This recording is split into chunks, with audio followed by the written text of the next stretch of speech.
আসসালামু আলাইকুম, সবাই কেমন আছেন? দর্শক, আজকে যে কথাটা বলবো ভারত ভারত নিয়ে আজকে একটি যে কথা বলবো গুরুত্বপূর্ণ ভিডিও। যে সামনে তো কুরবানি, এই কুরবানি ঘিরে ভারতের ভিতরে যে ষড়যন্ত্র চলছে তা কিন্তু ভয়াবহভাবেই চলছে।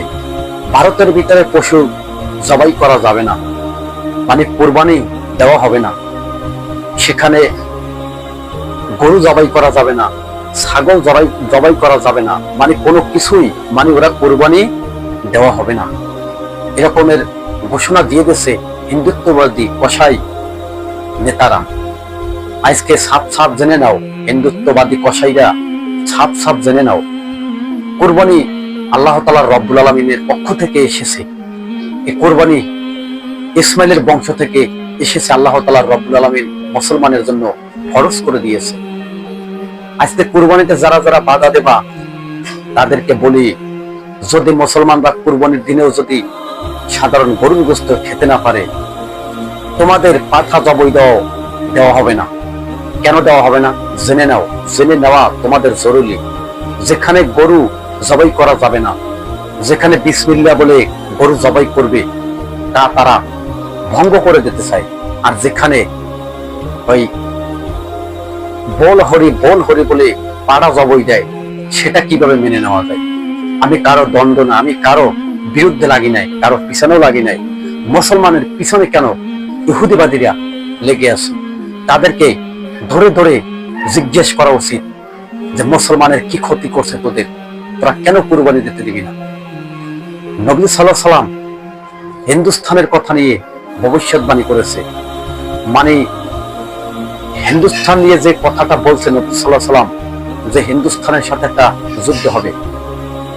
আসলে ইসরায়েল ফিলিস্তিন যে যুদ্ধটা চলছে এত কয়টা বছর, ফিলিস্তিন তো শেষ করে ফেলছে এই ইসরায়েলিরা।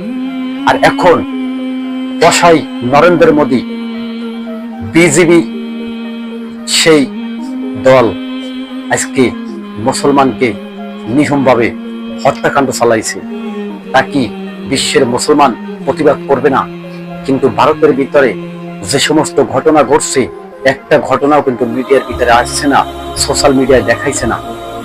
এই যে চিকন উন্দন ঘোষ, সে ক্ষমতায় আওয়ার পরে এমন একটা ঘোষণা দিয়ে দিল, আমাদের কিন্তু মেনে নেওয়া যায় না।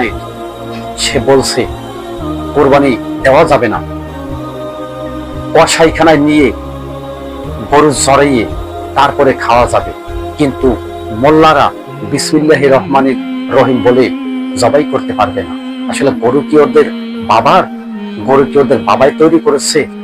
আমাদের রব নবীজি সাল্লাল্লাহু আলাইহি ওয়াসাল্লাম 1400 বছর আগে যে সমস্ত ভবিষ্যৎবাণী করেছে, পৃথিবী ওদিকে আগাচ্ছে, একের পর এক ভবিষ্যৎবাণী প্রকাশ পাচ্ছে। আজকে এই ভারত মহাদেশ একদিন তো থাকবে না, টুকরো টুকরো হয়ে যাবে। নবীজির ভবিষ্যৎ জেনে নেওয়া ভালো। গাজাহীন যে যুদ্ধের কথা বলেছে, গাজাহীন যুদ্ধ একটি হবে, মুসলমানের সাথে হিন্দুস্তানের সাথে একটা তুমুল লড়াই হবে। সেই লড়াই মুসলমানরা বিজয় হবে। বলতে পারেন যে হিন্দুস্তানে এত বড় একটা বিশাল রাষ্ট্র, এর সাথে কি করে মুসলমান যুদ্ধ করে পারবে? হ্যাঁ, আপনি তো নবী সাল্লাল্লাহু আলাইহি ওয়াসাল্লামের সে ভবিষ্যৎবাণী আল্লাহ তাআলা রব্বুল আলামিন যে ঘোষণা দিছে, এত আপনারা অস্বীকার করতে পারবেন না। আজকে মুসলমানরা যতই মাইর খাক, যা কিছুই করুক, কিন্তু বিজয় মুসলমানেরই হবে। এটি সত্য, এটি বাস্তবতা। দর্শক, ভিডিওটা শেয়ার করে দেন, যাতে কোরবানিটা সুন্দর শান্তিভাবে এই ভারতের ভিতরে মুসলমানরা দিতে পারে, গরিবের দুইটা গোশত খেয়ে বাঁচতে পারে, জীবনযাপন করতে পারে। এই কোরবানি দেখুন, এটি আপনার আমার সেই বাবার খুশি হোক সেই কোরবানি না, এটি আল্লাহ তাআলা রব্বুল আলামিনকে খুশি করার জন্য কোরবানি, নিজের জান বিলিয়ে দেওয়ার জন্য সেই কোরবানি। ইসমাঈল আলাইহিস সালামের ইতিহাস পড়লে জানা যায় যে কোরবানি সাধারণ কোনো ব্যাপার স্যাপার না। এই কোরবানিটা এসেছে ইসমাঈল আলাইহিস সালামের সেই বংশ থেকে।